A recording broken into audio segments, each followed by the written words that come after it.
काका काय वाटतं जनतेच्या मनातील उमेदवार कसा पाहिजे? चांगला पाहिजे, कामं केली पाहिजेत सगळे. त्या उमेदवाराला आपण निवडून देऊ 100%.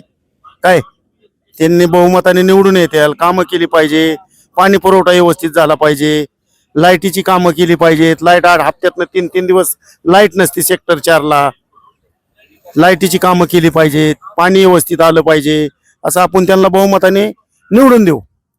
पिंपरी चिंचवड शहरामध्ये कोणती विकास कामे होणे आवश्यक आहे, काय वाटतं? पिंपरी चिंचवड मध्ये आवश्यक कामं, रस्त्याची कामं झाली पाहिजेत, बाग बगीचा झाला पाहिजे, गार्डन झाली पाहिजेत, सुविधा झाल्या पाहिजेत. बाकी काही नाही त्या असं आपण केल्यावर त्यांना आपण बहुमताने निवडून देऊ ना. निलेश मुटके यांच्या सामाजिक कार्याबद्दल काय माहिती तुम्हाला? निलेश मुटके यांच्या कामाबद्दल माहिती, कामं त्यांची सगळी चांगली आहेत.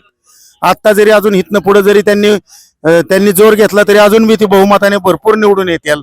100% मताने निवडून येतील. मतदान करताना व्यक्ती पाहाल, पक्ष पाहाल का त्यांचं सामाजिक कार्य पाहाल? सामाजिक कार्य पाहणार आम्ही. सामाजिक कार्य असेल तर त्यांना मतदान भरपूर टक्क्याने होणार.